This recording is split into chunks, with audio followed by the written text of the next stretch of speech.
The broadcast is now starting. All attendees are in listen-only mode. Welcome to the Department of Healthcare Access and Information, or HCAI, formerly OSHPD, Pin 70 Electrical Overcurrent Protective Device Coordination presentation brought to you by the Building Standards Unit here at HCAI. During today's presentation, we'll be going over the purpose of electrical coordination, overview of code requirements, frequently asked questions, HCAI plan review expectations as described in Pin 70, some examples, and coordinating or submitting coordination studies to HCAI. If you haven't done so already, feel free to download the PDF documents in the handout section of the Go-To handouts, where you will find today's presentation in PDF, and you'll also find Pin 70 electrical coordination document for your use.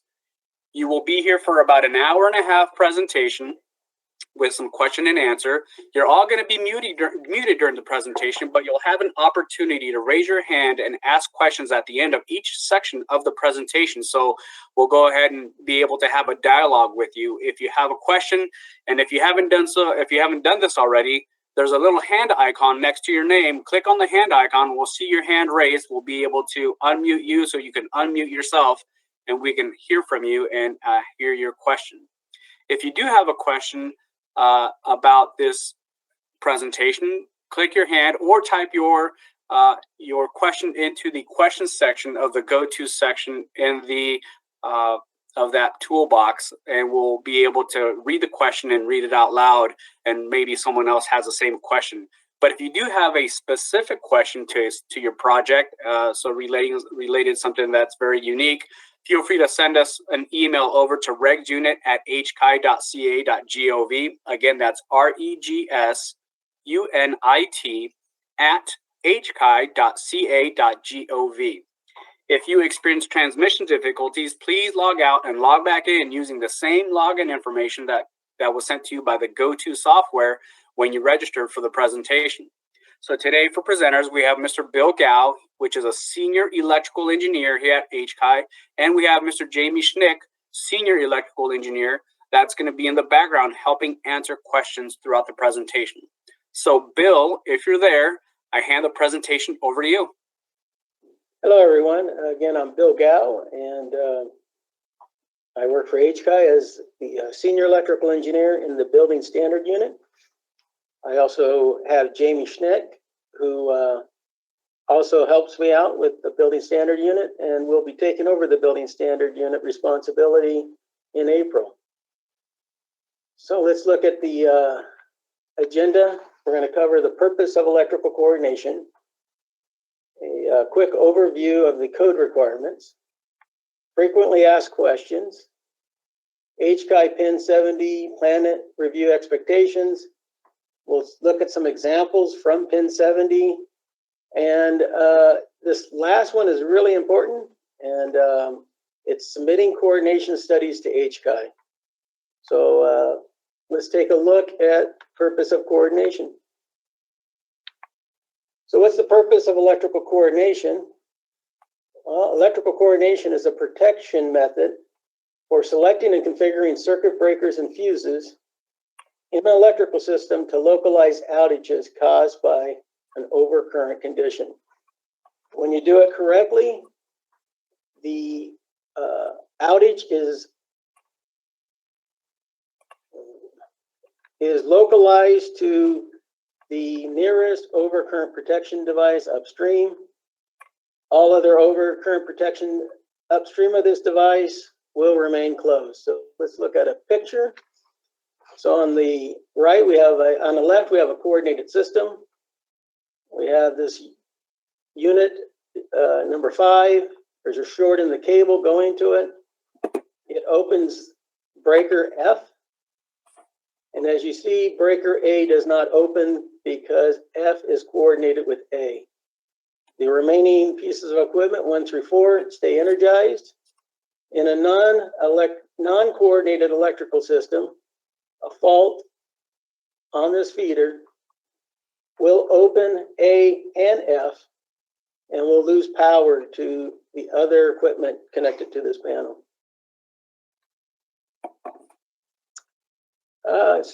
Any questions on the purpose of overcurrent protection coordination. I don't see anything in the chat. We do have a generic question, Bill. The Okay. question that was first typed in is there any differences in the requirements for hospitals and SNFs? And that might be something we can answer now or hold off until the end. We will take care of it in the next slide. Perfect. Thank you, Bill. Yeah. So let's look at the code requirements. For a type 1 essential electrical system, and a type 1 is a terminology used in NFPA 99, and it was added to the California Electrical Code in the 2019 code cycle. So this is your hospital essential electrical system. It's also used at SNFs with subacute beds. The code requirement for coordination is 517.31G. It was added to the California Electrical Code in 2016. Prior to 2016, there was still a coordination requirement. What the code said in 517.26 is the essential electrical system needs to meet the requirements of Article 700. In 2007, coordination was added to Article 700. I believe it was 700.28 at that point. So type 1, we have the requirement of 517G, 31G. For your type 2 essential electrical systems, they are also required to meet coordination requirements. Per the code, it is 517.26, which gets you to 700.32. So a SNF would be a type 2. It is required to coordinate. And this aligns with what you will find in NFPA 99, that essential electrical system coordination is required for type 1 and type 2 essential electrical systems. For those who are familiar with CMS, the coordination requirement was added to NFPA 99 in 2012. So projects that are required to meet the CMS requirements would be required to meet coordination. Some other coordination requirements that are applicable to healthcare facilities is elevator supplied by a common feeder, and we'll look at what that means in a slide down, a few slides down, and fire pumps in multi-campus style complexes. This is not a normal fire pump installation. This is where you have a campus distribution system and you're connecting a fire pump in your building to this medium voltage equipment. We have two other requirements for coordination that we'll talk about, and that is the emergency system and legally required standby systems in Article 700 and 701. These are not used in hospitals.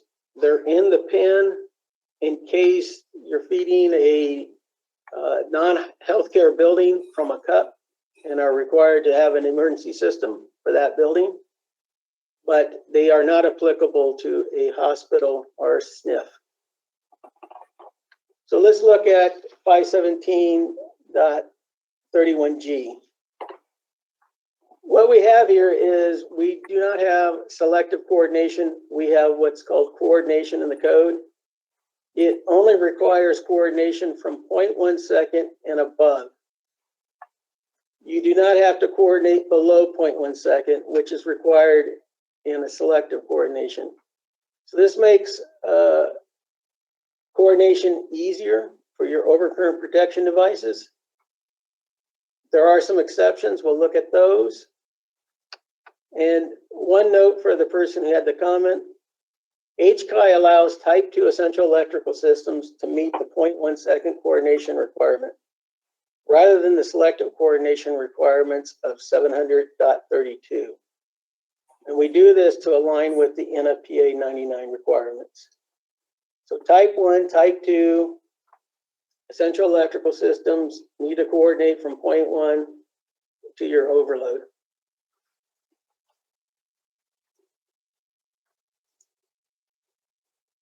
Let's look at what this means.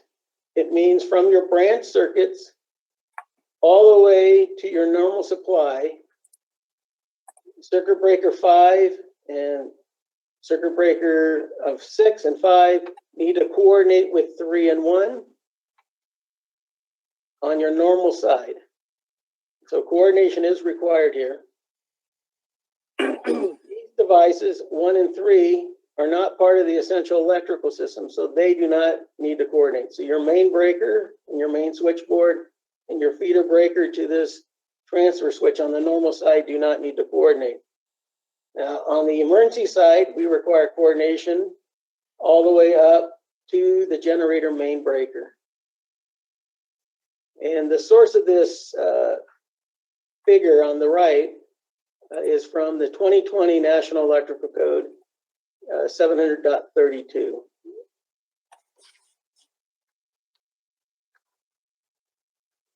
So the right type of breaker is important. We have two examples. The one on the left has a 400 amp thermomagnetic breaker. You're seeing that we have overlap here between the upstream breakers and this 400 amp breaker. When we replace that 400 amp with an electronic trip unit, we get this system to coordinate. So you can see that in your plans, you need to specify the right type of breaker during plan review, or not during your plan design. And this is why we're asking for proof of coordination during plan review.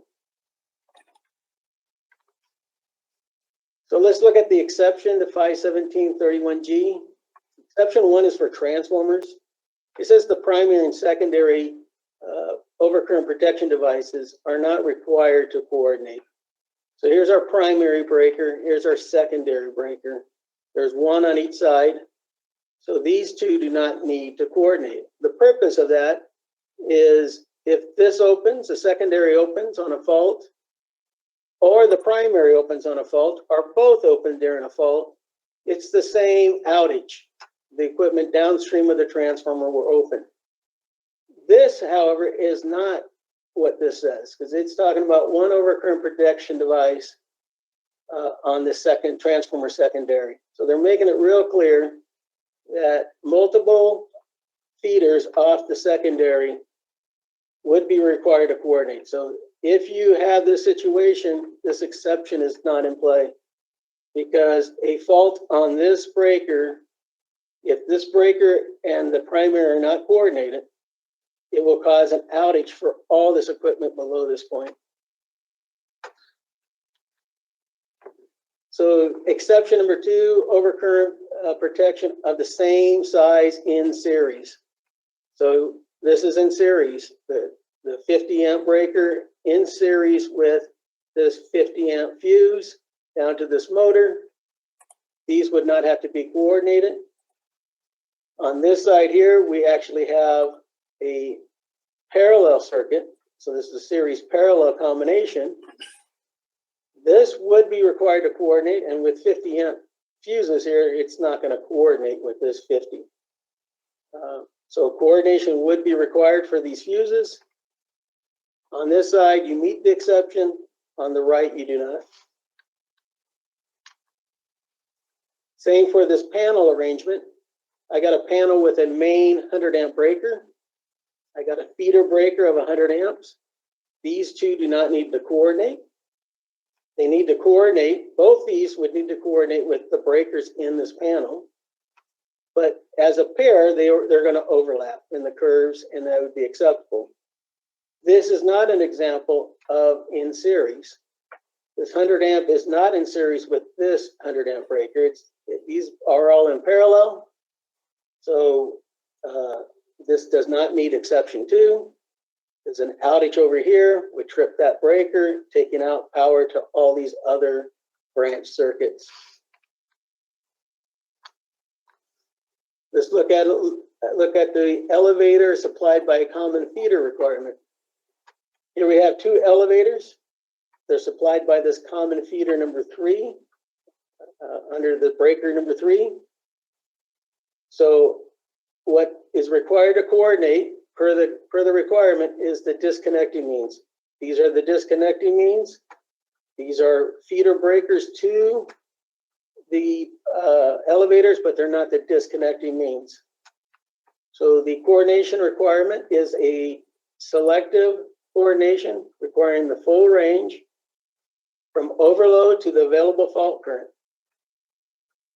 This 7 breaker, most likely this disconnect device needs to coordinate with 3 and with 1 because they're both in on common feeders.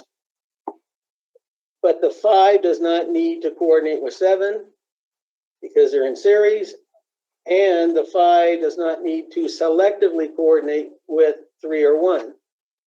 If this is powered by the essential electrical system, though, all overcurrent protection devices on the essential electrical system is required to coordinate at the 0.1 second coordination requirement.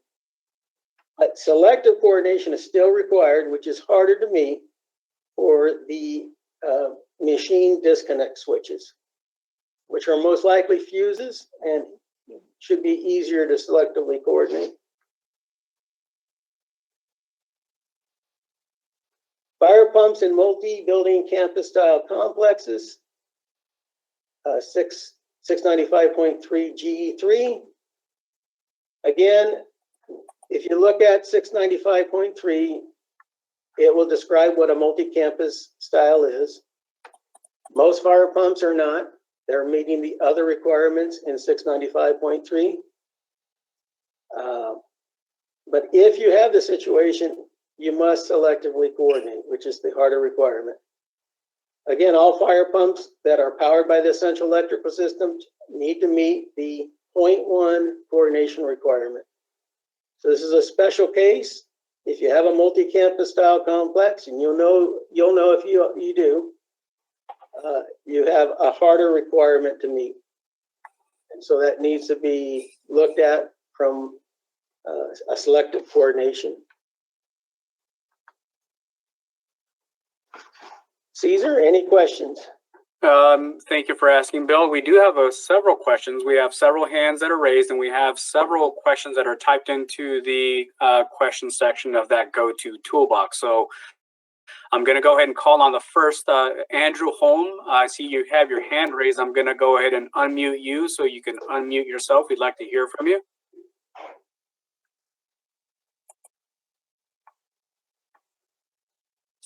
Andrew, are you there? All right. Looks like we can't get a hold of Andrew, so I'm going to go ahead and to the next hand that is raised. I'm going to go ahead and call on Thomas Shanks. I believe you have your hand raised. I'm going to go ahead and unmute you. If you can unmute yourself. Thomas?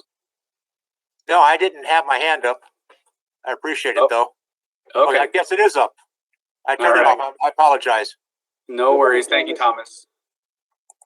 All right. I'm going to scan through the list of names again, looking for more hands that are raised. I believe I saw some more. If not, I'll go over to the questions that are typed in. Jay, I see you have your hand raised. I'm going to go ahead and unmute you if you'd like to unmute yourself. Jay? Hi, guys. I saw 2 breaker 400 amp breakers. One was a electric, one was a thermal. And I missed, came in a little bit late. Which one is recommended, or was one recommended? Okay, so in this situation, the electronic trip meets the coordination for 0.1 coordination. So in this case, you'd want to specify an electronic trip. This is a real world situation where we had a coordination study come in where we had this overlap, and the engineer had to change to an electronic trip unit, and he was able to do so. The panel was designed to accept that electronic trip unit. But this is where specifying ahead of time during plan planning that is crucial, because you could get a panel that is not capable of accepting an electronic trip circuit breaker. And then you're looking at replacing the whole brand new panel to fix this coordination issue. Great, thanks. Thanks for that, Bill. I'm going to go ahead. We have one more hand that is raised. I'm going to go ahead and unmute Brian. If you'd like to unmute yourself, Brian, we'd like to hear from you. Yeah, actually, right on the same slide, and I had typed this question. So, on the right-hand side, you still have.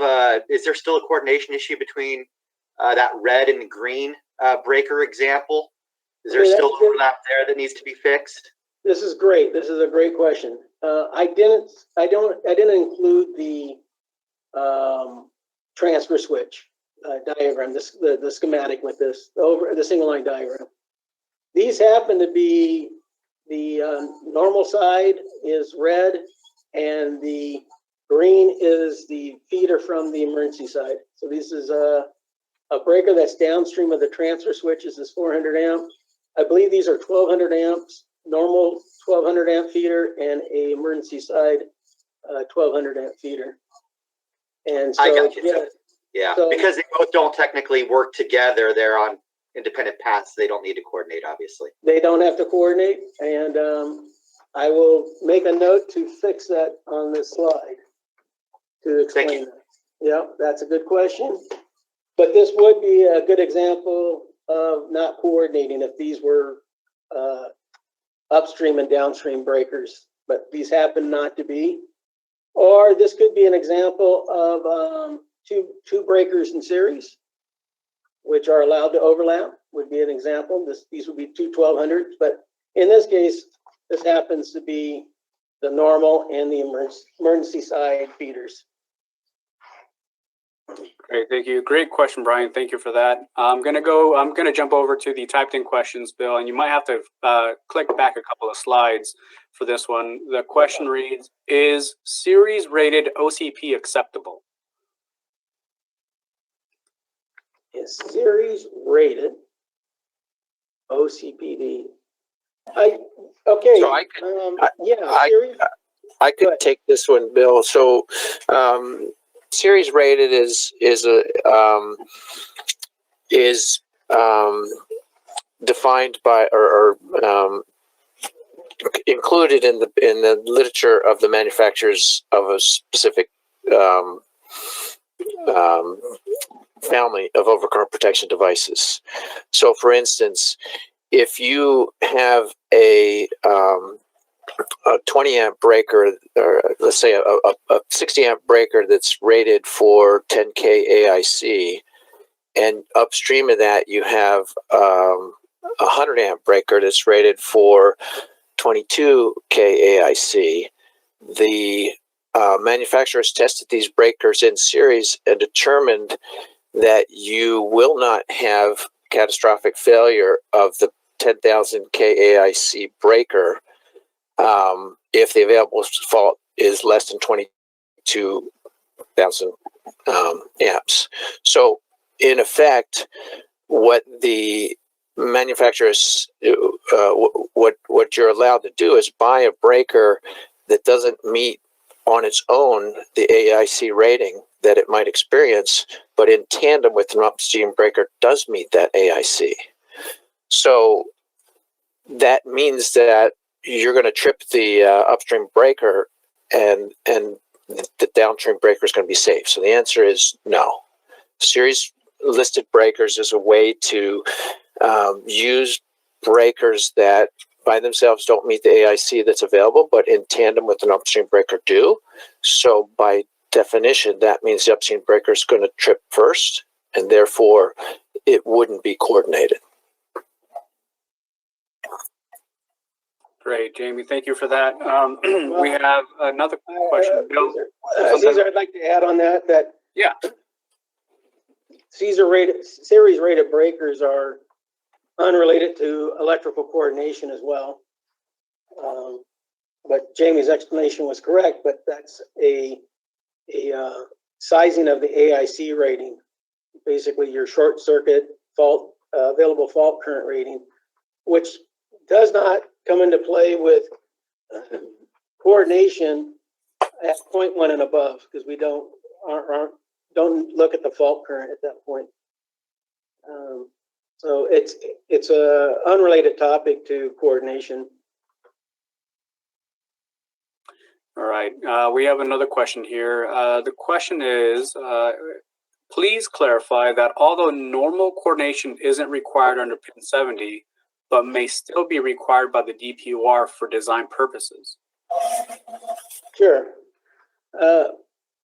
Coordination of your normal side is good industry practice. I do want to say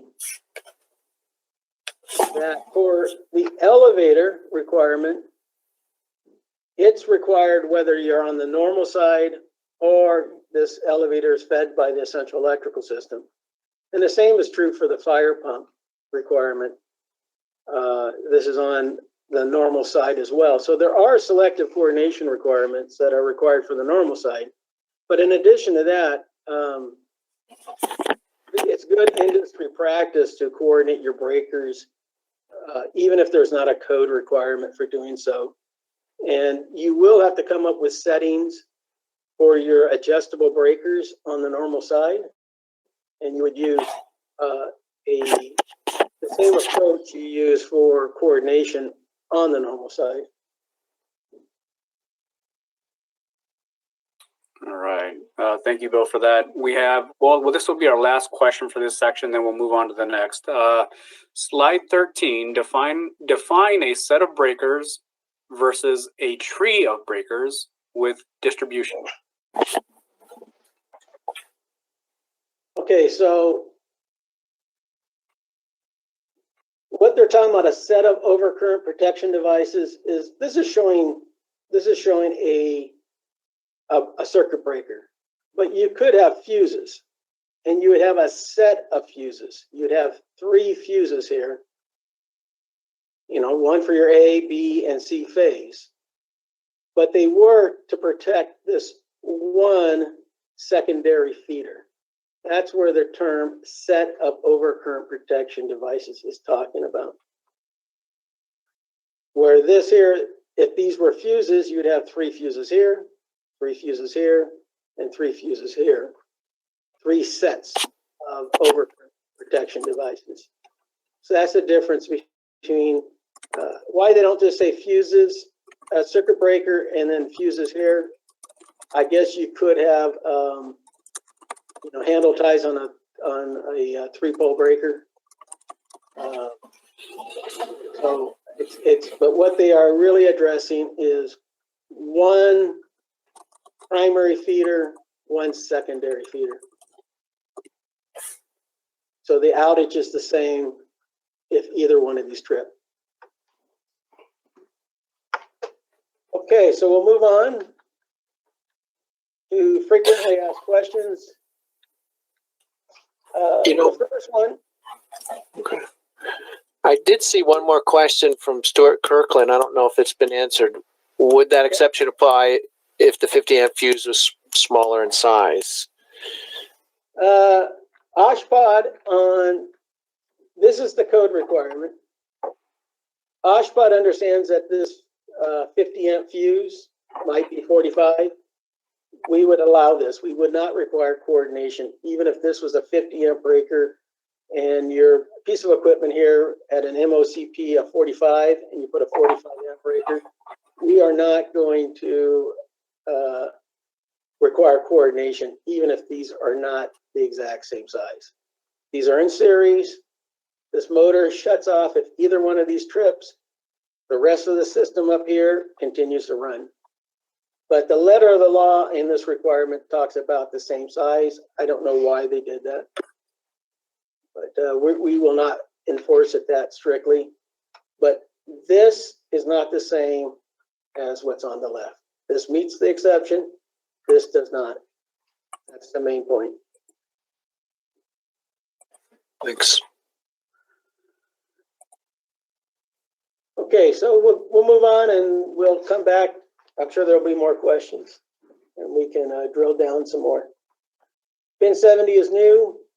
Does a project currently in construction need to meet the applicable electrical coordination requirements? And the answer is yes. Even though Pin 70 is new, it's a policy intent notice, and the purpose of Pin 70 is a guide to industry to inform the industry of these coordination requirements that have been overlooked by some designers. It's to help the industry know what OSHPAD's expectations are during plan review, so that as a plan reviewer, I can approve your plans. I can't approve plans that don't meet code.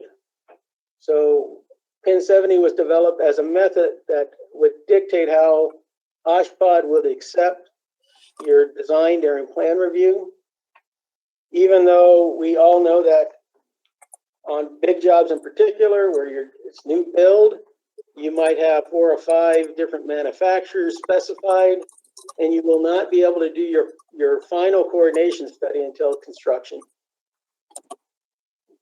So it was in the TIO in 2013. Coordination, as we saw before, was introduced into the code in 2007.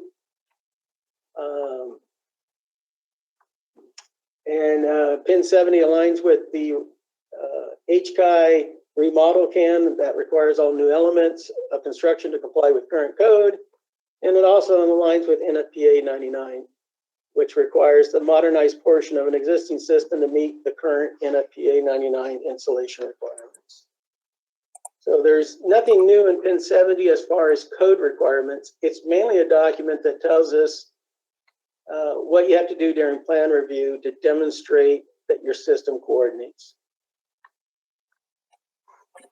So is coordination requirement for a 20 amp circuit breaker on the central electrical system? And the answer is yes. The reason why is a 20 amp circuit breaker might trip your upstream feeder circuit breaker, which would take the whole panel out of service. You'll find it in the handbook that it is talking about the 20 amp circuit breakers. And it was added to Article 700 because of lighting circuits. They did not want a fault on a lighting circuit taking out the remaining branch circuits from a panel. So it was actually introduced for 20 amp circuit breakers to the code. Is there a magic ratio? So coordination study is not required, and the answer is no. I wish there was. I have rule of thumbs when I was a designer, and I thought they worked, but they don't. They don't work, especially with your thermomagnetic type breakers. So here's an existing system that we had. They wanted to add a 30 amp breaker to this existing panel. We have I think it's 150 amp upstream breaker, 30 amp branch circuit, and you can see it's not coordinating. And this would be a ratio of 5 to 1, and it's not coordinating. So there's no magic ratio. In Pin 70, because I am old school, I made a comment about a blue pencil comment. A blue pencil goes back to the old days when we did plan review by hand. A red pencil was an enforceable comment. A blue pencil was a non-enforceable comment. It's just a FYI. So OSHPAD will do a FYI comment if we see your ratio is less than 3 to 1. So you have a 20 amp branch circuit and a 60 amp main breaker. We're going to make a comment just as an FYI. It's a courtesy to you that you might be overlooking coordination. But coordination study is still required, and the system is required to coordinate at any ratio. Are SNFs required? And the answer is yes, and we talked about that. But the one thing we do at OSHPAD is the SNF essential electrical systems are only required to coordinate from 0.1 second coordination instead of selective coordination. And we do this to align with NFPA 99, and also just makes common sense that the requirement for a type 2 should be the same as a type 1 and not more strict than a type 1. Can manufacturer coordination tables be used in lieu of time current curves? And the answer is yes.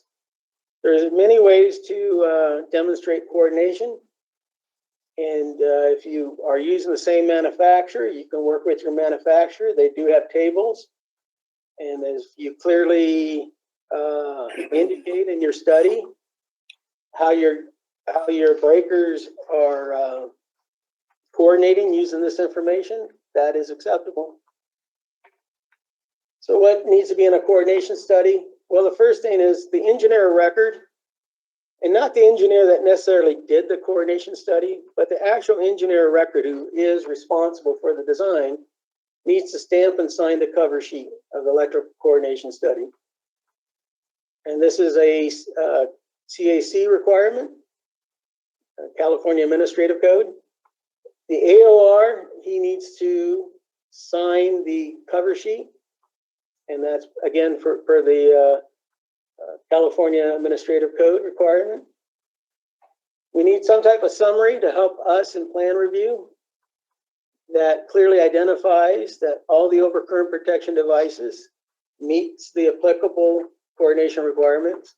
If it's essential electrical systems, and a statement saying all the breakers shown in this report coordinate to 0.1 second, or some statement like that. The study needs to show the manufacturer, the model number, current rating of the OCPD, and the settings for the breakers. This information can be in a table. It also can be listed on your time current curves. Again, time current curves and data from the manufacturers, a single line diagram, and for your elevators and your fire pumps required to selectively coordinate, we will need to see your available fault current. So we'll need fault current information. Can a coordination study be part of a power system study? Yes, of course. And on your bigger projects, you are going to do power system studies. You're going to do arc flash studies with it, coordination, short circuit, and you might have power flow studies. There's many things that go into a power system study. And you can just submit your power system study. It makes it harder for HCAI to review, but that's our problem. HCAI will review the coordination study and the short circuit study if you submit it. We do not require a short circuit study to come in the office for review, but if you submit it to us, then we will take a look and verify you have no short circuit issues. Your AIC ratings are correct and your equipment short circuit rating is correct. We will not evaluate arc flash studies. There's very limited code requirements for arc flash in the California Electrical Code. There's only one requirement for service equipment. But the remaining incident energy labels and calculations, we will not be looking at. It's great practice. You should be doing it. OSHA tends to require it, but it's not a hard requirement. It's worded funny. But arc flash studies are something that should be done, but we will not evaluate it because there is not a requirement or limited requirements in the California Electrical Code for incident energy calculations, boundary conditions. And we won't evaluate any other studies in your power system study. Can a coordination study include time current curves for the normal system? We answered this before, yes. In fact, it's good practice to do it. Except for those special cases with the elevator and the fire pump, there are no other requirements for the normal system. HCAI, help us out by making it clear on your time current curves what system the curves are for. That way we don't see a problem with your normal system curves and make a comment. It happens when we're reviewing by accident, and we don't want to delay you. Can your coordination study be part of your electrical plans? Yes, it can be. You can put your curves on your plans. And if you have a small project, this is pretty nice. Here in this situation, there's an upstream breaker. This is your feeder breaker. Feed in a new piece of equipment. This is the fuse for the equipment, which is in series with the 30 amp breaker. And being it's so simple and you already know the manufacturer during design, you put all the equipment information here in your TCCs and a statement that it coordinates, and you're good. Questions? Great, thank you, Bill. We do have some questions. We do have a couple of hands that are raised as well. So I'm going to go with the hands that are raised. I'm going to go ahead and unmute you so you can unmute yourself. Chris, I see you have your hand raised. I'm going to go ahead and unmute your mic. So please go ahead and unmute yourself. Yeah, can you hear me? Yes, I can. Yes, we can. Yeah, sorry, I tried to raise my hand. You answered my question through the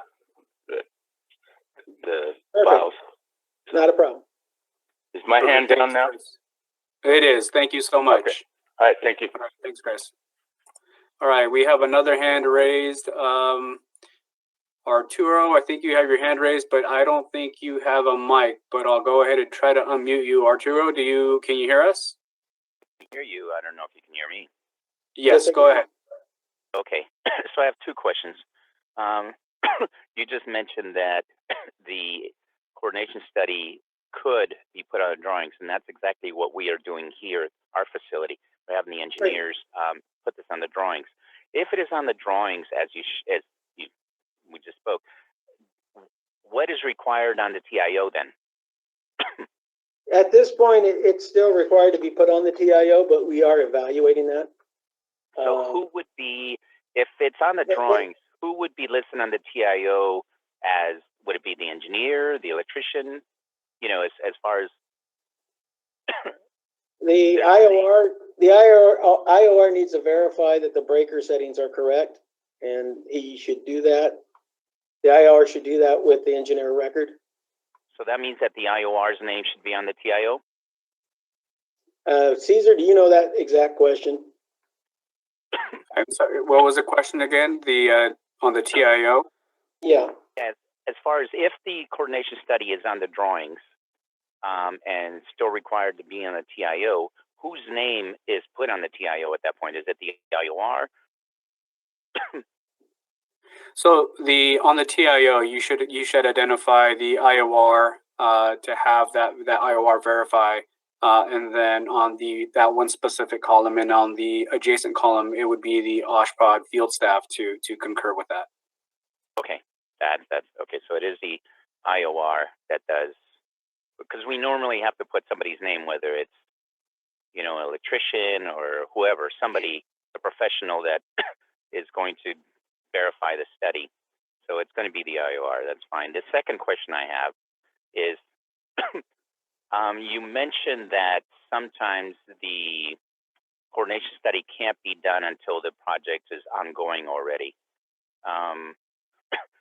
But if the engineer of record specifies a certain breaker that they already know the coordination study for, doesn't that mean that the coordination study could most of the time be done during design? Correct, and we'll cover that in the next topics. Okay. Yes.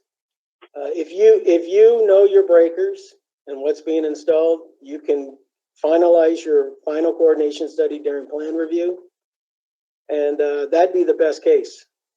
It does not have to happen after plan review, during your plan design phase. Best time to do the final coordination study is during design phase, but it's not practical in many cases. I understand. When it's not, then it becomes an ACD, doesn't it? We'll cover that. It'll become a deferred submittal. But we'll cover that in a minute. All right. Thank you. Mm-hmm. That's all. And if you have more questions, then after that, we can talk some more. All right, we're going to jump over to some of the typed in questions, Bill. The first question that I see here that we'd like to ask is, a person asked about coordination of the normal side. If it is not required by code, but the IOR is requiring it, please confirm that the IOR does not have the authority to require a coordination study of the normal side if it is not required by code for the particular project. Caesar, do you have an answer for that one? So my initial response to that question would be, if it's not in code, then it's not going to be required or enforceable by the IOR or by the office. So as always, we refer to the code as minimum standards. I know this question is specific to the IOR, but if, for example, the design professional does require it and they identify it on the TIO, then that would be part of the essential requirement for the project. But in short, to answer your question, Amy, the IOR would not have the authority to enforce that if it is not required by the DPOR and it's not on the TIO. Next question. Go ahead, and the question is, are individual 20 amp one pole breakers within a panel board required to coordinate with the main breaker of the panel or the upstream sub-feed breaker if the panel is main lugs only? Yeah, so we have some examples that I'll show you later, but the simple answer is yes. That single pole 20 amp breaker needs to coordinate with the upstream breaker. If the panel has a main breaker, it needs to coordinate with that. And I have some examples I'll show later, but it's going to also have to coordinate with the feeder breaker. So let's say we have a situation, we have a panel, and it has 20 amp breakers in it, has a 100 amp main breaker and a 100 amp feeder breaker for that panel. Those 20 amp breakers need to coordinate with the 100 amp main breaker, and it also has to coordinate with the 100 amp feeder breaker upstream. So it has to coordinate with both, even though it's only a 20 amp breaker. All right.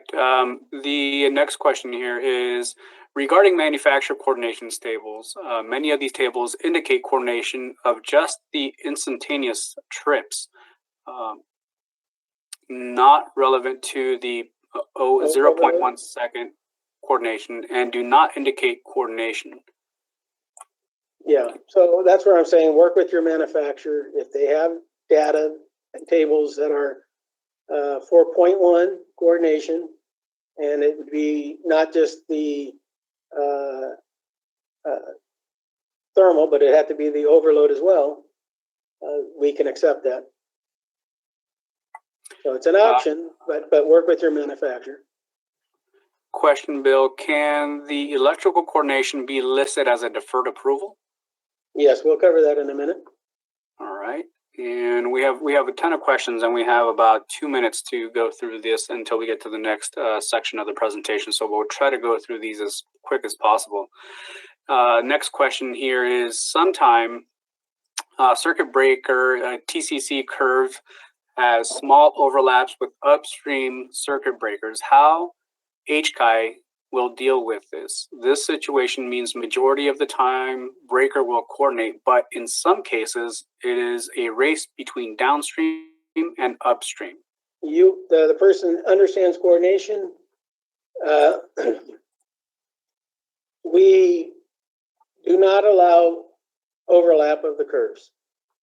If they're touching, that's acceptable, because as we know that the curves are designed for the full tolerance of the breakers.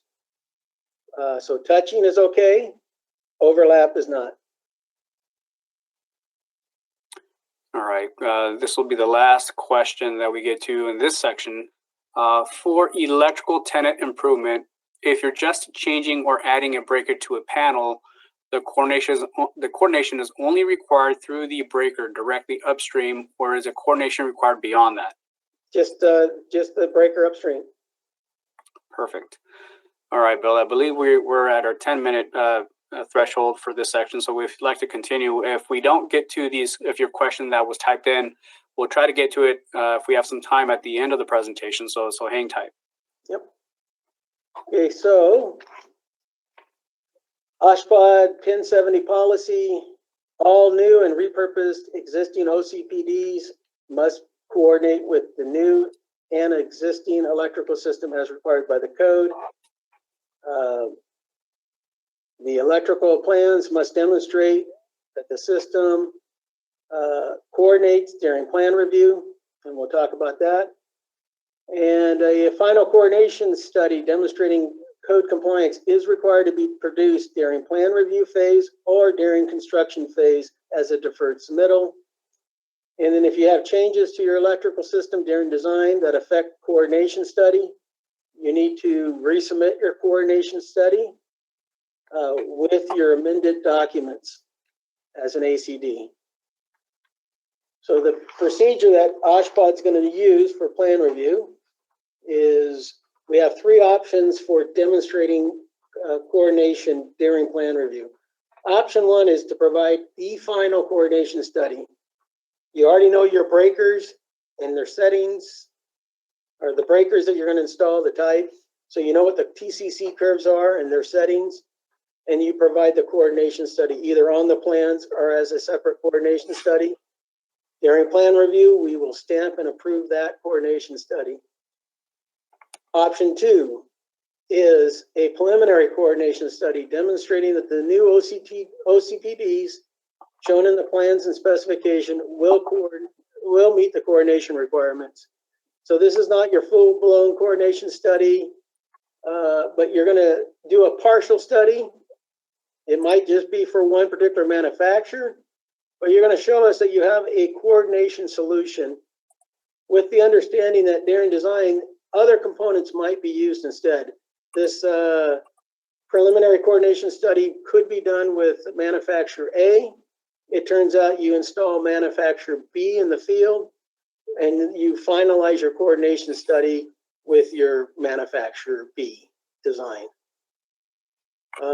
The third option is that you provide a letter or note on the electrical plans signed by the engineer of record stating the essential electrical system has been evaluated for coordination and the central electrical system will meet the coordination requirements of Article 517. You need to identify OCPD requirements requiring electrical coordination on your plans. So we need to know the scope of your coordination on your plan. So you need to make it clear. You can use sheet notes saying all the breakers in new panel XYZ and the feeder breaker, the 100 amp feeder breaker will meet coordination, will be part of the coordination study. You can use no call outs that you can use. You can use boundary lines on your single line diagram. You can list the equipment. We need some indication of what is going to be part of your electrical coordination. So we're not guessing during plan review. And then your coordination study that comes later will clearly match what you're saying is going to be in your coordination study. And when a final coordination study is to be submitted during construction phase, electrical coordination study shall be listed as a deferred approval on the project cover sheet during plan review. So front page, there's usually a section for deferred submittals, list electrical coordination study. Here's an example of a note that you could put on your plans. Again, the purpose of the note is for you to acknowledge that you have investigated coordination during design, you have specified the right type of breakers, and that you're just waiting till the construction phase to produce the actual coordination study. But you have already looked at it, and that's what this statement is. It's modeled after the statement that we have in PIN 38, where you are verifying that you have looked at the electrical loads being added to the system at level 2, and for PIN 38, it's the same idea. It's you acknowledging that you have verified coordination, and therefore we can go ahead and move forward during plan review to construction. We talked about this earlier. What is the scope of electrical coordination? So we know it's all the way from your branch circuits, even your 20 amp single pole breakers, all the way up to your generator breaker. And it's all the way up to your normal side, with the exception that your normal side feeder and main breaker do not need to coordinate because they're not part of the essential electrical system. For existing work, we have here, we're adding a new panel. So the breakers in the new panel need to coordinate, and the feeder breaker needs to coordinate with the existing panel that it's connected to, the feeder breaker for that. You're replacing a piece of equipment, an MCC. All the breakers inside the MCC need to coordinate with the existing systems downstream. So we got a breaker 5B feeding this distribution panel. It needs to coordinate with 6, but we're not going to look at anything below 6. So this existing panel, we will not be requiring you to validate coordination below that point, because this is the existing system and it's outside of the scope for the remodel can. This feeder breaker here, it will also need to coordinate with the existing supply feeders for this replacement panel. So you have to bring this new switchboard or panel up to current code, but it's limited to just the new replacement. So we have a piece of the utilization equipment that we're replacing, a new chiller perhaps, and it's the same type of equipment, and then we're going to reconnect it to the same panel, to the same OCPD,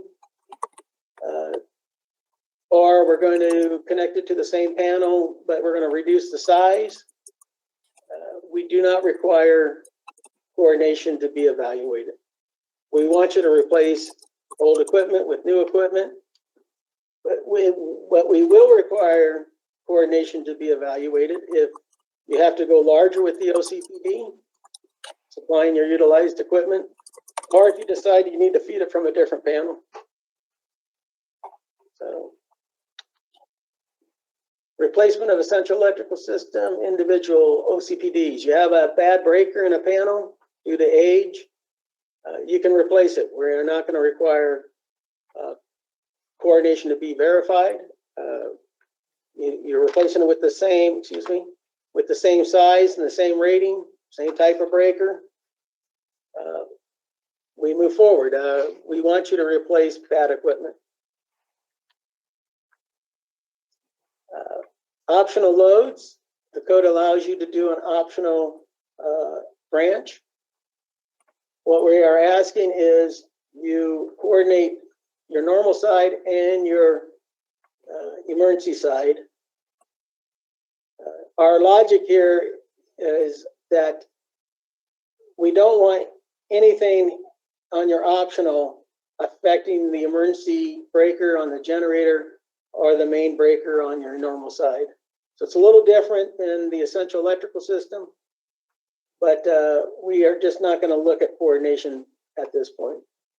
You can choose to fully coordinate this essential electrical, this optional, and treat it like your other essential systems, but we're not going to require it. Legally required standby systems, like I talked about before, don't worry about them if you're working on healthcare facilities. The requirements are not the selective coordination. For healthcare facilities, it's 0.1. Second coordination is the requirement. All right. Questions? All right, we do have a couple of questions here, so we'd like to go ahead and call on you, Jose. I believe you have your hand up, and it's been up for a while. So, Jose, if you can unmute yourself, we'd like to go ahead and unmute you so we can hear from you.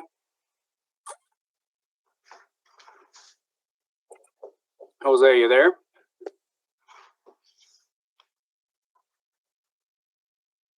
All right, I'm going to go ahead and put your hand down. And if you do have a question again, feel free to raise your hand back up again. We're going to jump over to some of the typed in questions. Bill, this question is for you. When adding a new OCP on an existing fully coordinated system for new equipment, how many levels of coordination must be shown on the reports for the new installation? Will it be all the way back to the service main, up to the nearest OCP, or some level in between the two? Okay, so you have a new system that's fully coordinated, or at least 0.1 coordinated, meets the coordination requirements. You're adding a new breaker to a panel. You would only have to show coordination for that new breaker and the device directly upstream.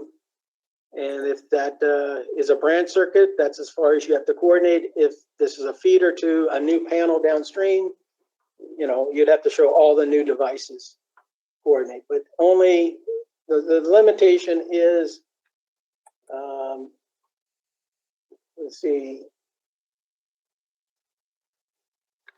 Here's your example here. There's our new breaker. It's right here. This whole system is coordinated, or it's not. It could be an old system that was put in prior to 2007 code. It doesn't coordinate. All we're looking at is here's our new panel. There's our breaker. And that's as far as we're going to take coordination. That's as far as you have to demonstrate it. If this is for an ACD, and you're asking me, do you have to resubmit the whole coordination study with just that correction? No, you could just submit the one page. Right, thanks, Bill. We do have another hand that is raised. Mike, I see your hand is raised. I'm going to go ahead and unmute you. If you could unmute yourself, Mike. Yeah, so question about replacing the old equipment. You say you don't need coordination because you want to replace the old one, but how about renovation? So if you have to relocate a panel or gear to a different location, would that still apply because you're not adding an additional load? Would the coordination required for relocation? Yeah, so utilized equipment is what I was talking about as opposed to electrical equipment. And but as far as relocation of an existing panel, you can move an existing panel without being required to coordinate. I think I covered that in the pen, but Mike, do me a favor. So let's not take that answer yet.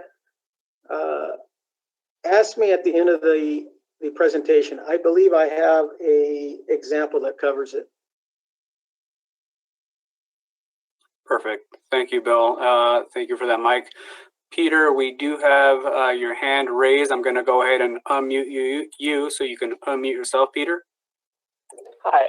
So on the overcorrect device on that last slide, if you go back to that, I saw that the breakers 6, 7, 8 are new. Yes. And circuit breaker 5 is existing. So if circuit breaker 5 is thermal mag and it needs to be replaced with electronic trip, does that have a waterfall effect where you have to replace breaker 4 as well, or are you just replacing 5 to? No, it's a waterfall effect. Okay, so it does keep going down the line. Then you have to keep replacing until they're all coordinated. Right. That's why you have to look at this during design. Okay. Thank you. Yep. Good question. Thank you. Yeah, good question. Bill, I have another good question for you. This question states, newbie to coordination studies. Question, why is it okay for the instantaneous sections to overlap? It's not. All right, perfect. And that's a great question. Just to point something out, for those of us who are here, if you're new to the coordination study topic, feel free to ask a question, ask away. Your question is a great question and it might be helping others as well. So go ahead, Bill. Yeah, so if I could just spend a second on that. So this is your overload. This is your thermal. Your no overlap in either section. Where you're seeing overlap on these curves, like in this situation, these are, like I was talking about at one point, these are either devices in series, or in this case, they're the normal and the equipment side feeders. And this manufacturer decided to show them the TCCs on the same curve, which is acceptable. It's why it's a little tricky looking at these curves, because some overlap is okay and some overlap is not. So this is not okay. In this case, looking at the single line diagram, you go, okay, these guys are allowed to be overlapped because they're from separate feeders on a transfer switch. Your normal and emergency side. And it is why coordination studies take a little time to review. Bill, I think this question might have been referring to faults that trip before a tenth of a second. If it's the tenth of a second, this here is a understanding that most faults are not bolted faults where you're going to have your full available fault current.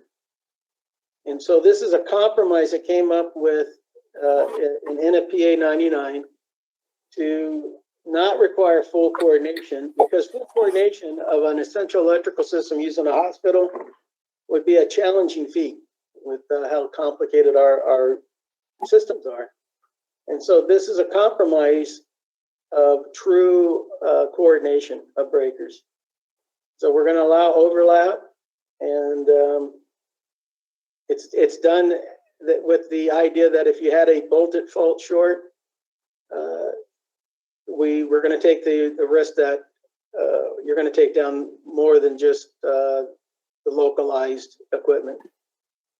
And so it's a trade-off. It's a trade-off in design. That, just to be clear, we're just adopting the national standards. So in this case, that's what how the NEC is written, and we take no exception to that allowance. Yeah, thank you, Jamie. That was a good point. All right, next question we have is, does HCAI consider using fuse in lieu of circuit breaker in order to provide proper coordination? This will create more unsafe conditions for patients in hospital in order to restore power due to require fuse replacement. Yeah, well, the code allows you to use fuses. And so we take no exception to using fuses instead of breakers for coordination. We have a requirement in the code, like Jamie said, it's a national requirement, it's not California. And there are more than one way to meet the coordination requirements. With the 0.1 coordination requirement, it's less of an issue. It's easier to coordinate with breakers than if you had to do full coordination. But OSHPA cannot stop you from using fuses. And you're the engineer of record, it's your design. We require you to meet minimum code. All right, and this will be the last question for this section. The question reads, does coordination study require while backfeeding a distribution panel? For instance, do we need to provide a 250 amp breaker is coordinated with the 400 amp main breaker with backfeed situation, which the 250 amp is used to feed panel temporarily?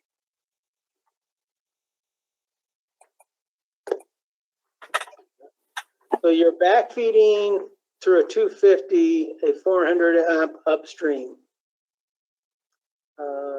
If the person wants to unmute themselves and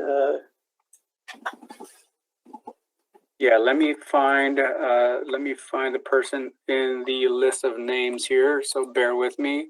Well, Caesar, I could maybe, yeah. I think the best way to approach this one, Jamie, because it's a little unclear, is go ahead and submit that question to OSHPA, because it's an interesting. It's a little different than what we're talking about. Yeah, my general thought is that if you're backfeeding, then you're opening the main breaker, and you're using that as a temporary power flow. In which case, you wouldn't have to coordinate with the breaker that's disabled. Yeah, I would tend to agree, but there has to be more to it than that. Yeah. Great. All right. So, Bill, if you'd like to move on to the next section. Yeah. Trying to remember where I was at. I think I'm on an example. Okay, so we talked about this quite a bit, but here's an example. We have a new panel that we're installing, panel CL3. No, I'm installing a new breaker in CL3, excuse me. I got a new 40 amp breaker I'm installing. Got an existing 100 amp feeder breaker. I have existing 20, 30, and 50 amp breakers. What needs to be on the coordination study? Curves for the 40, coordinating with the 100. We do not need to see anything above that, so you do not have to show the 100 with the 400. So you could just limit it to that work right there. For example B, we're adding a new panel. New panel is EH5. It's being fed from panel EH4 through a new 200 amp feeder breaker. The panel itself has a main breaker. And we have a 20, 30, 60, and 100 amp. Coordination study is going to need to show coordination of the 20, 30, 60, and 100 with the 200 main breaker and with the 200 amp feeder breaker.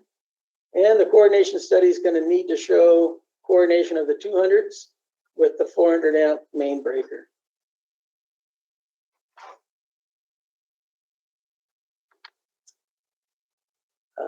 Spare circuit breakers used to connect new electrical equipment. So you have a panel that has a 20 amp breaker spare, and you're connecting new equipment. And so instead of using a new breaker, you're going to use the spare breaker that's been sitting there for a while. We're going to treat that spare breaker as if it's a new circuit breaker and treat it the same as example A and B. So in example A, you had if this 40 amp was a spare 40 amp breaker in this panel, we're going to need to see coordination of that because you're adding new equipment. And so the new equipment needs to meet current code.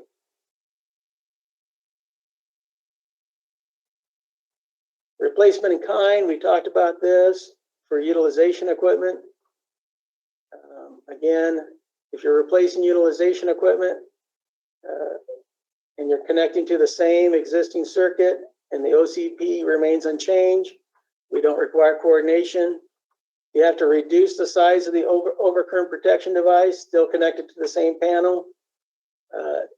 You do not have to demonstrate coordination. But if you're increasing the size of the OCPD or you're connecting it to a new source of power, then you have to coordinate. Relocation, here it is. I think Mike had a question on this. Relocation of electrical equipment or utilized equipment. Coordination will not be required to be evaluated when existing equipment is relocated and reconnected to the same OCPD. So you're moving a panel because it's in the wrong location. You do not have to demonstrate coordination. And that aligns with the remodel can. You're replacing medical equipment. The new OCPDs installed need to meet the coordination requirements. Here's our elevator disconnecting means. You're replacing a elevator disconnecting means. You need to demonstrate, and it's fed from a common feeder as described in 620.62. The new elevator disconnecting mean must selectively coordinate with other supply side OCPDs.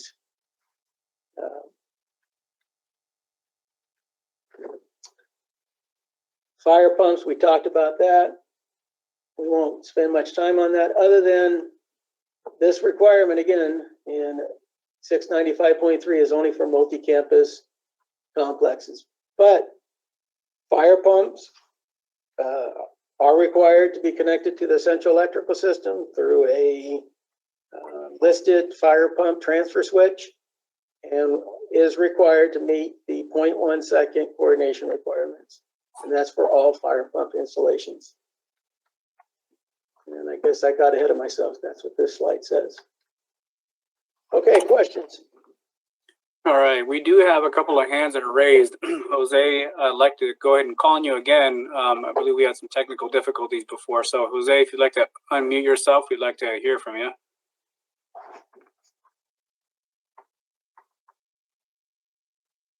Jose? All right, we'll try again later. We do have another hand raised from Justin. Justin, go ahead and unmute yourself. As I've unmuted you, we'd like to hear from you.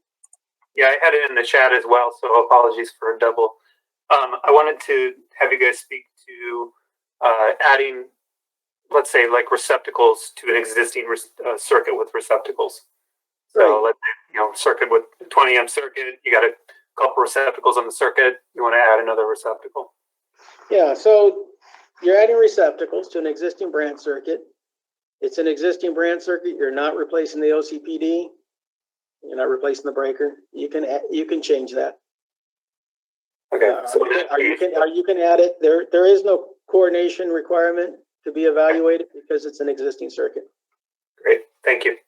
But if you were to decide that you exceeded the load capacity of that circuit and you decide I got to add another breaker for some new breakers, then I'm going to require coordination because you have introduced a new OCPD.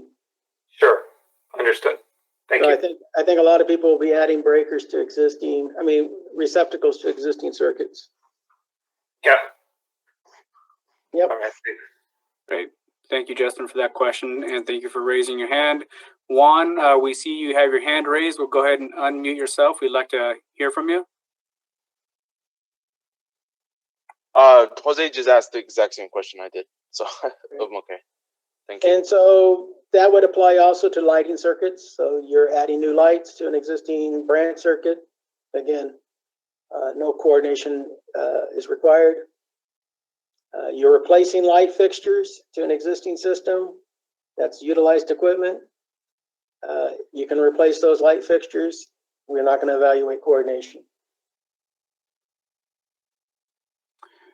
All right, and I believe you just answered a couple of questions that were typed into the question section of the chat there. So we do have another question that says, does the coordination study require backfeeding a distribution panel? No, we already asked that. Sorry about that. Is a coordination study required for temporary equipment and service for 730-180 days? Reference CAN 2108. The generator, your temporary generator, will need to coordinate with the existing system. If the temporary generator has a breaker that matches the same size as the permanent generator, then we will not require to look at coordination, and that's covered in the PIN. But if you were to add some temporary equipment, the temporary equipment needs to coordinate. So look at the PIN. If you have more questions, I guess you can unmute yourself and we can talk about it more.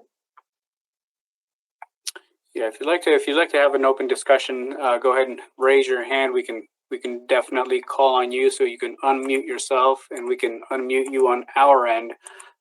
So gonna go through the list of hands real quick. Eric, I believe you have your hand raised. I'm gonna go ahead and unmute you so we can hear from you. Eric? Yeah, hi, thanks. I was just gonna elaborate briefly on what the last person said, which is, adding new loads to existing circuits.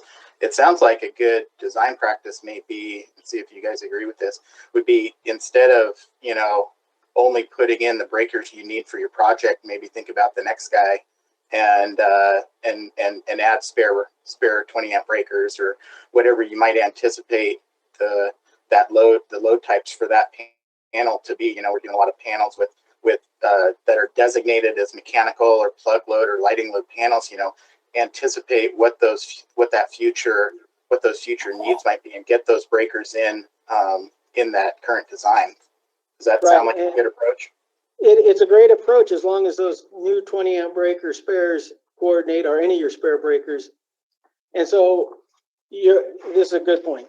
You have a panel and it's a new panel and you have spare breakers in there, and they need to be part of your coordination study.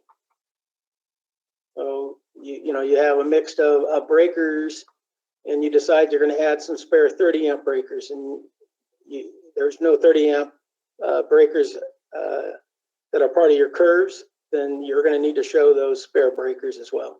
So you're going to have to provide a curve for that 30 amp breaker. But yes, spare breakers are great, and as long as they coordinate. But just because there is a spare breaker in a panel, you're going to need to, and you want to use it, you're going to need to evaluate that spare breaker for a new piece of load that you're connecting to that panel. So just because there's a spare, don't assume it coordinates, is my point. A lot of panels are older and they don't coordinate, but you have to meet coordination on your new loads. All right, we do have another hand raised, and we'll get on to the another typed in question. Mr. Mike Mars, I believe you have your hand raised. I'd like to go ahead and unmute you so you can unmute yourself. Go ahead and unmute yourself so we can hear from you. Okay. Hello, Mike. Hi. This is related to coordination study testing. We haven't really talked much about that as far as the TIO, what it requires. And so my question is you have a third party usually from the contractor that goes in and does adjustments on adjustable breakers, and then they're tested accordingly to make sure that the lead, lag, and trip settings are correct and observed by the IOR. My question is if that can be done off-site, or if it needs to be done after the installations or the equipment's installed. Now, and then I have another question after that. Yeah. Okay. So let's make sure we have a hard requirement in the code for testing of the ground fault settings of breakers. I think it's 517.20 for your ground fault settings on your main panel. That's a hard requirement, and it's a hard testing requirement. For your other breakers, you won't find that same testing requirement in 517.31G or in Article 700. Okay, I'm just reading it right out of the TIO here under test. Right. So, but I'm assuming that's just the coordination study itself. Is that correct? And verifying that the settings in the field match the coordination study. Okay. And only that, but there's no requirement for a NETA test on that breaker. I'm a big believer in NETA testing of equipment and of settings of breakers. They're typically, like you said, not done with the equipment installed in the switchboard, but usually done off-site or done in a separate area on the construction site, and they connect it to their breaker simulator and go through the trips to verify your breaker is performing as designed. And but that requirement is not what the TIO is, why it's on the TIO. The TIO is just verifying that the breakers actually match the coordination study. So they're the right manufacturer, the right part number. Because as you know, Mike, you're an inspector. Things don't always get installed like they should get installed. Yeah, great case in point. And one of the things I see in the field is that a lot of the equipment that arrives does not match the approved submittals. Therefore, you could have issues with different equipment, which is going to affect the coordination study overall. And as you said in the beginning, you know, it may result in having to get new overcurrent protection devices, if not the whole panel. So it's really important to make sure that equipment is correct especially when it comes off the truck. Yep. Completely agree. Mike, just the other, and I think it's been said, but then the other piece of that is that then it should be verified that the settings that are recommended in the study are actually the breakers in the field are adjusted to match those settings. Yep. And then also in the TIO under responsible approved agency, would that be the contract or the IOR? Just want to clarify that. Mike, you're the expert on this. What do you think it should be? Well, I think the person that's actually dialing in those settings, the IOR, is my take. Mike, we missed you a little bit, but I think you said would be a third part. So Mike, you're cutting in and out, but I believe what you're trying to say is that the pardon me? You Mike, you were cutting in and out, but I believe, correct me if I'm wrong, but I believe what you were trying to say is that the EEOR, or the electrical engineer in charge, should be listed as a responsible in charge or a approved third party listed testing agency, and the IOR by default verifies those settings.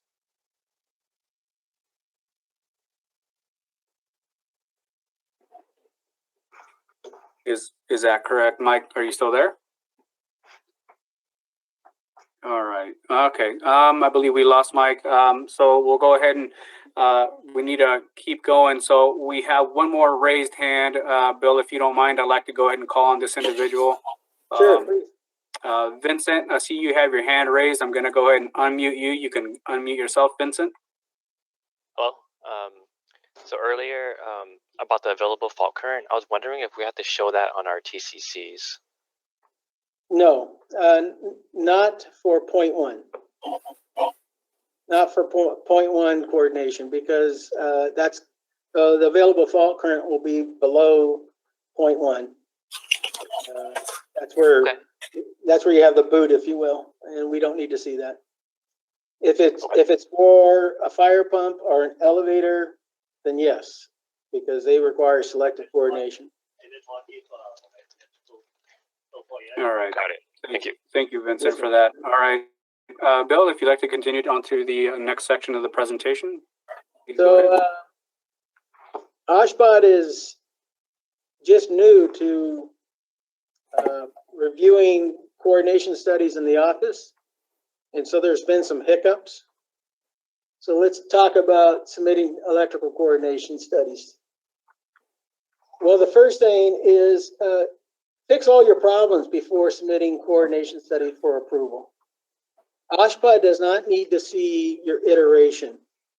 Coordination studies tend to require iterations. You make adjustments, tweaks, and with the software they have today, it's fairly easy. Back when I was young and you had to do it on paper, it was challenging. But this is an example of a coordination study we had where the third party that did the coordination study identified problems and actually came up with solutions for the engineer. But they submitted this coordination study to us and it had problems, and the TCC showed problems because they weren't corrected. So work with your third parties, or if you're doing it yourself, finalize your coordination study before you submit it to OSHPD. We just need to see the correct coordination study, not your interim coordination studies.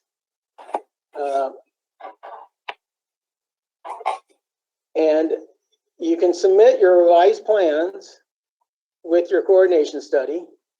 One big problem that occurs that I see over and over again is the breaker sizes and your fuse sizes shown in your coordination study do not match the approved plans. So we will compare your single line diagram in the approved plans and your panel schedules with the information shown in your coordination studies. So make sure they match. One other big hiccup that we have is the engineer record. Stamp and sign the cover sheet of the coordination study, taking ownership of the information provided. We understand a third-party engineer might do this work, and he'll also stamp the coordination study because he developed it, but the cover sheet needs to be stamped by the engineer of record, and the architect of record needs to sign it, just like you would do for a specification or other type of report. So, do you use a DSI or do you use an ACD? So we're talking about a brand new project. You have it in plan review. You are electing to put a note on the plan saying, yes, I verified that the system coordinates, but it's going to be, the final components are going to be selected during design. And you're going to indicate on the plans that there is going to be a deferred approval. And later you're going to submit your coordination study during construction as a DSI. If there's changes after you submit the DSI and get it approved, then you need to submit an ACT with your changes. And this is after you have first got your coordination study approved. So there's changes to your coordination study, then you use an ACD. You don't use a DSI at that point. Finally, for projects that are currently in construction and you never submitted a coordination study to the office, you don't use a DSI because we didn't require it during plan review, but we require your coordination study. Use an ACD to submit that to the office. Again, if you have changes based on the coordination study, you can submit those with the ACD that has the coordination study. Another option, though, is you did an ACD that changed all your single line diagrams and your panel schedule, and now you want to submit an ACD for the coordination study, you can do that as well. But we will be comparing your approved plans with the information provided in the coordination study. This is new for OSHPD. Hey, there are some panel reads for the CT room B. Yes.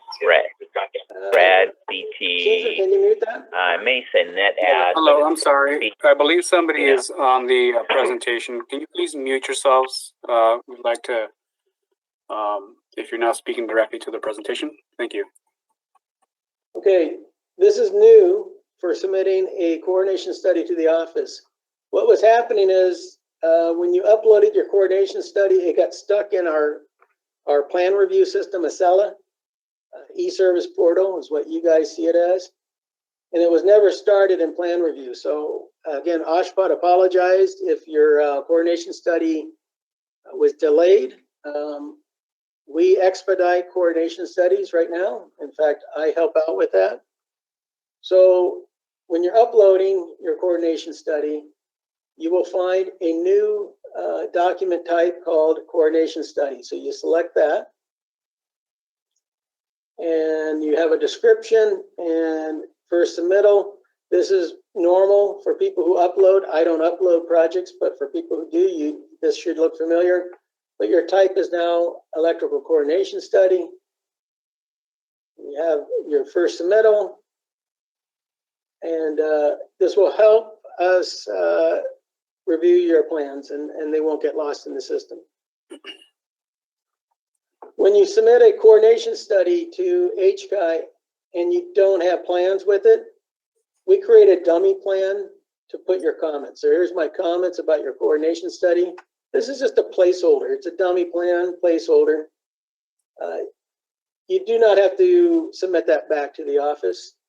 You just submit your new revised coordination study with all your problems corrected. If electrical plans are not being revised on the coordination study, we're asking you to please consider uploading the latest approved single line diagram and essential system panel schedules as reference only documents. Otherwise, we have to dig through your ACDs to find the latest single line diagram and essential electrical system panel schedules, and it delays us on reviewing your coordination study. So do us a favor, which will help you by submitting a reference, the latest drawings with your coordination study. And like I said earlier, this placeholder does not have to be returned on back check. Oops, I went the wrong way.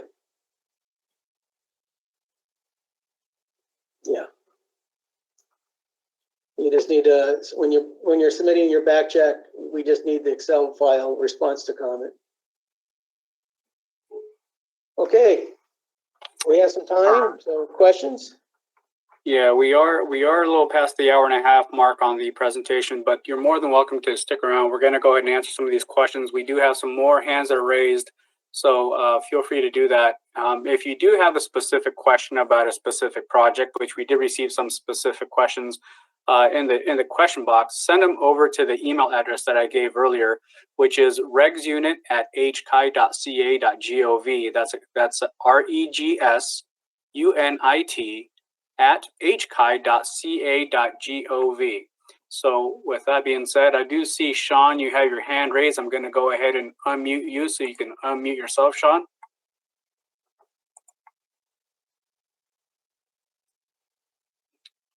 Sean, I see you're unmuted. If you'd like to ask a question, go ahead. If not, we can move on to the next. All right, I'll go ahead and move on to the next. Let's see here. Looking through the list name, Mike, I believe you have your hand raised again, Mr. Mike Mars. I'm going to go ahead and unmute you if you'd like to unmute yourself. Okay, can you hear me? Yes, we can hear you. Okay, well, I'm just going to try to carry on what I was trying to ask earlier, in that the TIO, as far as individual responsible, would be a third party listed and is witnessed by the IOR. To me, that would make more sense, but I wanted to get your thoughts on that, Bill. Yeah, I think that Caesar thought that was appropriate, and okay. Yep. And one last question. You mentioned it earlier in the program. What is the differences as far as electrical coordination with skilled nursing versus subacute, or is there any differences? There is no difference. They both require 0.1. As you know, a subacute SNF would have the 3-branch. Yes. Central electrical system, but the requirement is the same. Okay, thank you. Yes, sir. Caesar, I'd like to take one question that's in a generic sense. It's talking about mixed manufacturers of overcurrent protection devices, and I think it's a good question because it brings up a point. The contract documents typically are going to be generic, certainly or listing multiple manufacturers to keep the prices competitive. The requirement to meet code is always embedded in each of the projects. So if there's an existing facility that has used, for instance, Square D throughout, and then a new project is making a modification, that new project can still be open bid, but the contractors are going to be responsible for providing the coordination or products that coordinate. And the point I want to make here is that the best time to see that you have a project that can meet selective coordination is during design. That's why we'll make comments sometimes, as Bill said, for your information, or blue pencil only, that we see overcurrent protection devices that are not sufficient ratio, that most manufacturers could provide those to be coordinatable. The second best time, and what's also critical, is that and most the master specs do require that a coordination study that demonstrates code compliance should be submitted and approved prior to ordering of the equipment. So what we're really trying to do is move this challenge of coordinating essential overcurrent protection devices into the design side before the procurement begins. So multiple manufacturers can coordinate. It's just that each breaker has its own characteristics, would be put into the software program to demonstrate coordination, and that can take place. If you have breakers that are essentially of the same size, a 60 amp breaker with an 80 amp breaker, the coordination is not going to be achievable by any manufacturer. But if you have ratios in the neighborhood of 3 to 1, your chances are good, but you still need to have the coordination study complete, and we recommend that take place during design, or if not design, during construction before the product is procured. So I hope that helps. Thank you, Jamie. That was excellent. Great. Thank you for the clarification, Bill and Jamie. That helps a lot. I'm going to go ahead and keep mentioning names here, so you can unmute yourself. Michael, I see you have your hand up. I'm going to go ahead and unmute you. If you're still there, go ahead and unmute yourself. We'd like to hear from you. Michael? Yes. Can you hear me? We can hear you. Okay. Just a quick question. So we're working with a lot of older hospital facilities that have older equipment, and a lot of the breakers don't even have trip curves available any longer. How do you address that? Like coordinating with the new stuff. Yeah, that's a hard situation. You need to be working with your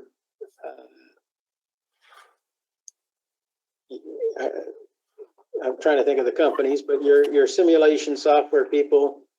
They usually can come up with curves that should match, or will be your best engineering guess of what that curve is.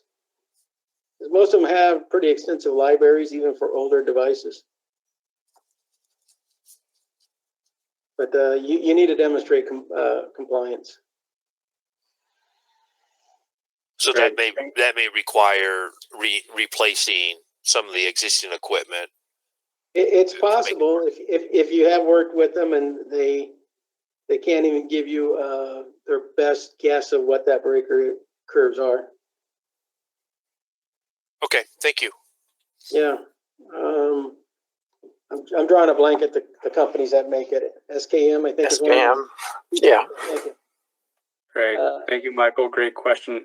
We do have some more, Bill and Jamie, if you don't mind. I would like to continue calling on these individuals. Manuel, go ahead and unmute yourself. We'd like to hear from you. Just like I lag in late, so I just like to know how we can get a copy of this PowerPoint presentation. Sure, I can go ahead and answer that. So if you go to the go to toolbox under the handout section, can you hear me? Yes. Hello. Yes. Can we hear you? We can hear you. Hello. Yes. Yeah. We can hear you. If you go to the handout section of the go to toolbox there's two documents. One is a presentation and one is the actual pin that you can download for your use, and it's in PDF format. So go ahead and unload. Is anybody can hear me? Yes, we can hear you. I just want to know how we can get this PowerPoint presentation, a copy of this PowerPoint presentation. Manuel, if you like, you can go ahead and email us. We'd be happy to send that over your way, or you can go to the handout section of the GoTo toolbox and download them yourselves from the presentation. So send us an email over to the regs unit at hci.ca.gov email, and we'd be happy to send that, or you can go ahead and download. I'm going to go ahead and mute you. We have a couple more hands. Justin, I'd like to hear from you. I'm going to go ahead and put your hand down and unmute you so you can unmute yourself, Justin. My apologies. It looks like I accidentally raised my hand. My apologies. Okay, no worries. Thank you for doing that. Jose, I believe you have your hand up. I'd like to go ahead and unmute you if you'd like to unmute yourself.